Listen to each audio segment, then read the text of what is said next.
سلام به همه هنرمنده عزیزم. برای نقاشی روی چوب حتما باید چوبتون صیقلی و سنباده خورده باشه. این یه نکته دومی که حتما چوبتون باید خشک باشه تا از ترک جلوگیری بشه. چوب مورد نظرمون رو که انتخاب کردیم میایم با رنگ سبز و مشکی که جنس رنگ ها اکریلیک هستن زمینه رو رنگ می‌کنیم. بعد از اینکه زمینه رو رنگ کردیم هنوز یه کوچولو زمینمون نم داره و کامل خشک نشده، میایم با رنگ زرد و رنگ سبز یه کوچولو با هم دیگه ترکیبشون میکنیم.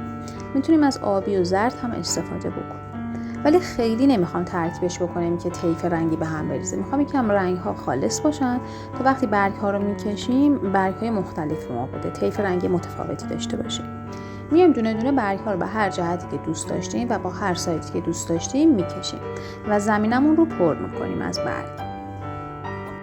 بعد از اینکه زمینمون از برگ ها پر شدن یک کوچولو صبر میکنیم که خشک بشه، هم زمینه هم برگ ها.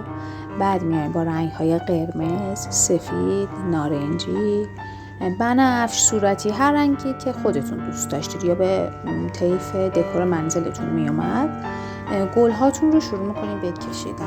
گل ها رو باید با ضربه قلم بکشید، نباید که اول دورگی بکنید با مداد، مثلا اول طرح‌ها بشه بعد بیاید تو داخلش رو رنگ بکنید.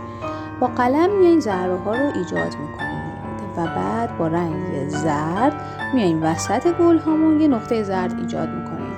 و همین راحتی شما الان یه دیوار کوب دارید، میتونید بهش قلاب هم نصب بکنید و ازش به عنوان جاکلیدی هم استفاده بکنید.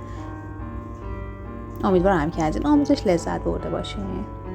پیجمون رو دنبال بکنید، سابسکرایب بکنید، چون قراره که آموزش های ساده و سریع زیادی رو اینجا آپلود بکنم براتون.